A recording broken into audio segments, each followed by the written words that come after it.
Well, the day I got shot down was January the 7th, 1945. Uh, Squadron commander told me to go down and strafe an airfield in the Ruhr Valley. That was part of Germany. So I went down and I was at about 12 or 1,000 feet or so. And I went down and come in low so they wouldn't know I was coming in to the airfield. And when I first, I was going real fast, I guess about 500 mile an hour, when I come in sight of a plane sitting at the on the runway ready to take off, and it was about 1,000 feet out in front of me. I opened fire, and I knew I was hitting him. I saw the tracer bullets going right into the wing and the fuselage, and I flew right on.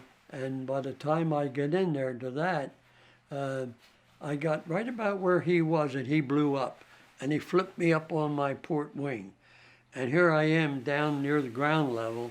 I was down below the rooftops because that's the safest place to fly, between the top of the buildings and the ground. And here I am. I thought my port wing was going to hit the ground. And I called on the Lord to get me straightened out, and we got the plane back over, and I'm flying right toward the hangar, and there's another plane sitting there, and I shot it up and pulled up over the hangar and went out across toward the woods. I hadn't had a shot fired at me that I knew of, and I went out over that woods. You might not believe me when I tell you this, but I'm flying over the woods, and somebody told me, "Look down there," just like that. Just like that. I looked down there, and right in front of my front end of my port wing, I looked and I saw Germans kneeling down around a machine gun nest up in the top of the trees. 2 seconds later, I looked back at the trailing edge and I saw them jumping up and getting on the guns. So I did a quick 180, right straight back, and went back toward the field where I just strafed. And boy, those tracer bullets were flying over me. It looked like the 4th of July. Hundreds of them, tracer bullets going, but they weren't hitting me. And it was just because I got the warning from upstairs. The Lord, God, or an angel, or somebody told me to look down there, just like that. So I flew down along the airfield that I had just strafed, a mile or two, and then I turned back to the west again, and I went over and I hit that same woods, and I gave it the power to go up over the woods, and when I gave it the power to go up over there, oil come back all over my windscreen. Black oil. Cut my view off entirely to the front, and I could see nothing. So I wound the canopy back and looked out the sides, and here I am down treetop level, oil all over my windscreen. I didn't know how far the engine was going to take me or what would be, and I looked down at my temperature gauge on the oil, and it was all right. And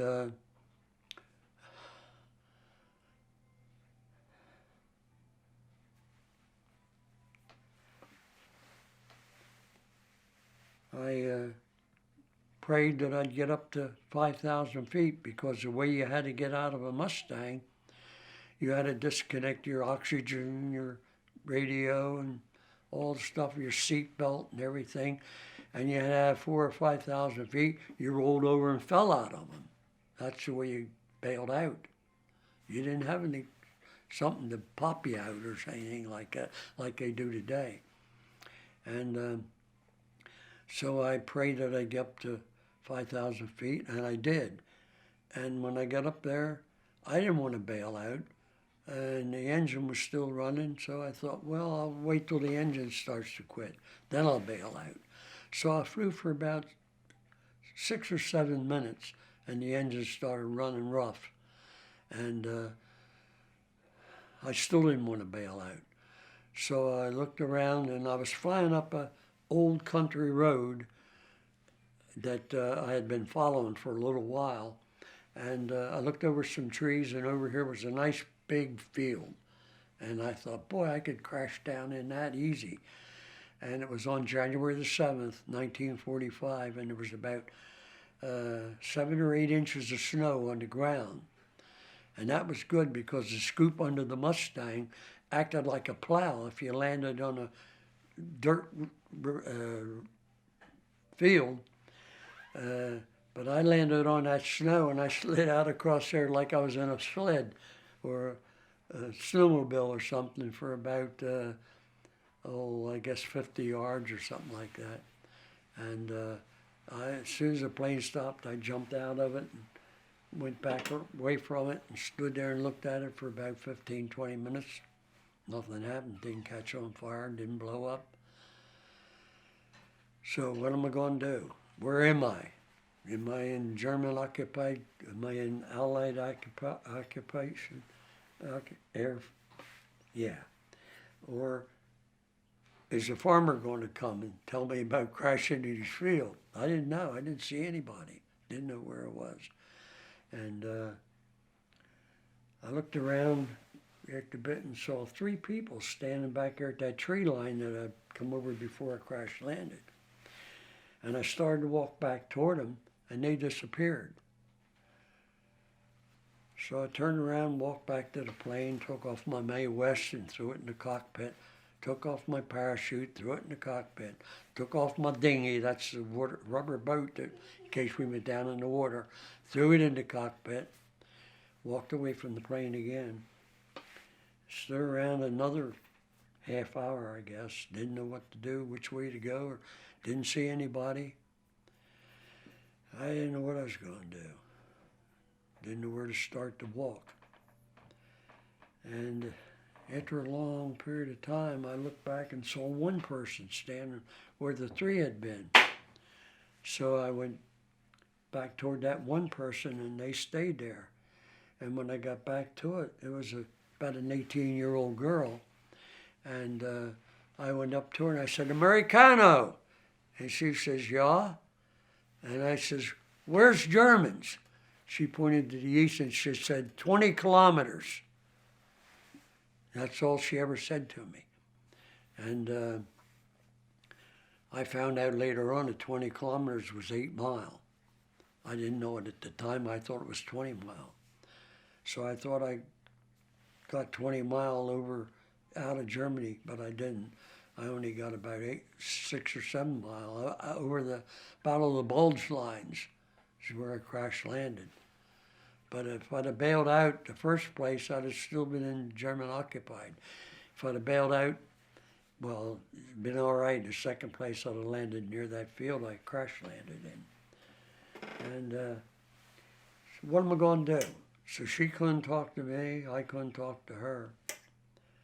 And I waited around there a while for her and with her, but we weren't talking. After about a horse and wagon come up that country road that I had been following and come right by, and she stopped him and she talked to him. And he motioned for me to come and get in. So I went over and got in the it was an open wagon with beer barrels that looked like to me in the back. And he took me about 2 miles up that country road to an Autobahn and stopped and motioned for me to get off.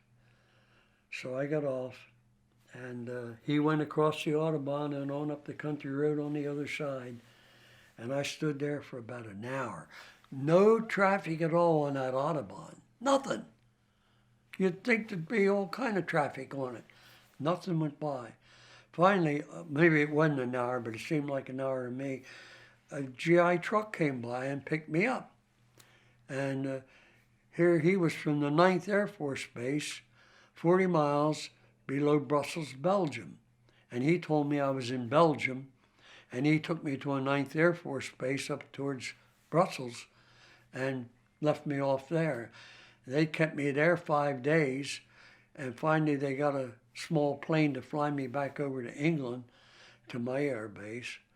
And that's how I got back, and then I flew 37 more missions after that.